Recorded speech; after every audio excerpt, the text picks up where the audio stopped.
Alright,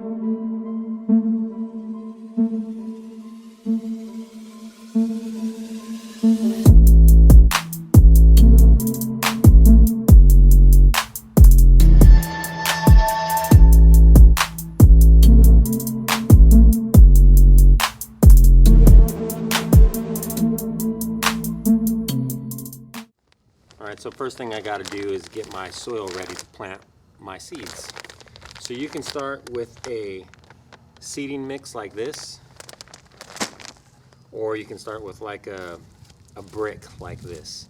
And this is the first time I tried this. I wanted to give it a shot this year. It's supposed to make 8 quarts of soil, and it just so happens to be that I have a 8-quart bucket right here. 4.5 quarts of water inside of it. So it's supposed to turn into soil in about 2 minutes. So we're gonna go ahead and give this a shot. So this, nothing special about this seeding mix. It's just sterile or clean, I guess you could say. People say not to use dirt from outside or potting soil or things with fertilizer in it like that. But I guess it makes it easier, but in my opinion, it's not necessary. I mean, what's direct sow? If you directly sow into the ground, it's dirt from outside. But if you do use dirt from outside, you have the potential of getting gnats in the house. Some kind of insect eggs may be in the soil when you take it inside and put it under heat. You know, those things tend to hatch. Or, you know, grass seeds or weed seeds will start growing out of it. And it just kind of makes things a little bit more difficult. But if you don't have the time or the money to go out and get yourself some soil, don't worry about it. You can still do it without it. So this soil here is also really dry. You need to mix it with water in a bucket and let it soak up. Otherwise, you're gonna put it in your pot, you're gonna put your seeds in there, you're gonna water it, the soil's gonna float, and your seed's gonna get, it might float to the top as well, and it's just gonna mess things up. So make sure you moisten your soil, your seed starting mix as well. So we're gonna let this sit for a little bit and come back to it and see if we got 8 quarts of dirt. All right, so I got my seed starting mix in a bucket with some water, and this turned out to be just about 8 quarts, so pretty good. It's kind of weird. It's kind of hairy, but we'll see how it does. I'm just trying to get all this figured out and see which one does best, that one or this one. This was a little bit cheaper, but this one looks more like your standard potting soil. So we'll see how it goes. So one thing that I wanted to share with you guys when you're starting seeds indoors is, I don't know, I guess it just depends on what you're doing. But last year I bought this little 1x1 tray, and it comes with another tray, and you water it from the bottom. So it soaks up water from the bottom. Thought it was a really cool idea. It was really great. What I didn't like about it is the 1x1 trays. I realized pretty quickly that there's not much dirt, and the seed starts were just, they were getting too big for these. I had to transplant sooner, and I want things to be easy for me. I don't have a lot of time for all this, so I want to go straight from the seed start tray to the ground, and I don't want them to outgrow this. So this year I went with a 2-inch. Now I don't know why I thought it was going to be all that much bigger, but that's what you get. It's a 2-inch, so it's really not all that much bigger. I think for next year I'm going to go with a 3-inch little square one. So I got 100 of these, and then I bought some standard seed trays, all off of Amazon, by the way. So each one of these seed trays will hold about 50 of these 2x2s. And then also I'll just leave one out, and I can water these from the bottom as well.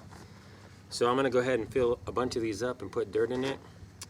And yeah, no need to bore you with watching me do that. So, all right, so I used that 2 full buckets, the brick, which was 8 quarts, and the bag, which turned out to be like a bucket and a half. And I got 1, 2, 3.5 trays filled with dirt. So I've got 100 50 in this one, 50 in this one of the 2x2s. And then because I only bought 100 2x2s, I'm using these, I think these are 3 or 4 inch cups, which I definitely prefer. So depending on your situation, I don't know if you want to have 500 3-inch cups, if you have space for that or not, but I prefer those. The bigger the better, so I don't have to transplant as much. And I can keep them inside. I can start them earlier, grow them longer, especially the tomato plants, and then start off my year outside with larger plants. But anyway, so it's going to be a trial for that brick. This looks kind of like coconut husk, but it's not. But that, the potting soil, or the seed, the organic seed seed starting mix. So now we're gonna resort to your standard natural organic potting soil. This is like the big bag that you get at your Home Depot, and we're gonna use that and see how that works. So it is, I ran out. What can I say? It's gonna be an experiment. Okay, I got all my seed starts. So you can see the 2-inch by 2-inch little seed starter pots that I bought, and you get 50 in these 10 by 20 flats. So there's 49 because I leave a space to water, and then there's 49 in this one, so space to water if I want to pour water in here, water feed from the bottom. Because once these things start to grow and they get a little bit bigger, it's going to be hard to water from the top, so I like to water from the bottom. And then these are 3-inch or 4-inch pots, I believe. They're round, so you only get 2, 4, 5, like 15 in a 10 by 20 tray, so a lot less space. So depending on how much stuff you're going to plant will be depending on the size of the container. I prefer to use the largest container possible. All these are tomatoes, so I'll be leaving them in a little bit longer. So they'll get a little bit bigger before I move them outside. So, yep, just labeled with masking tape. And you write what they are: bell peppers, jalapenos, ancho, more tomatoes over here. And those are what's remaining of my last year's crop that I clipped and tried to root to continue on without starting seeds. But, looks like I only got 2 survivors out of like 20, so that didn't go so well. But last year when I did these, I didn't have this. I bought this rack at Home Depot. I got these lights off of Amazon. They're just LED lights, and you can see they're just zip tied to the top right here. So I had problems with my starts getting really leggy last year. Over here we've got some peppers. We've got these really leggy tomatoes, which the tomatoes are going to be really easy to fix.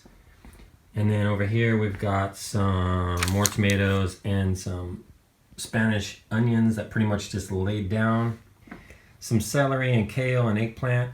This stuff is pretty leggy as well. I'm going to have a hard time salvaging some of those, I think. And then over here, this is all lettuce. And these things just flopped right over. I mean, they can't even stand up. So I just put them in a window. I'm thinking that they're going to be leggy again. I don't know if that's enough light. I got 2 LED strips on each section, but I think it needs to really come down and be lower. Instead of using zip ties, I should get some chains to be able to adjust the height. But I planted these on Saturday. It's been 3 days, and broccoli is just already sprouted. Every single one that I planted in the broccoli sprouted. And then we've got some Brussels sprouts right next door. Where are you at? Starting to come out. Where is he at? Can you see it? Anyways.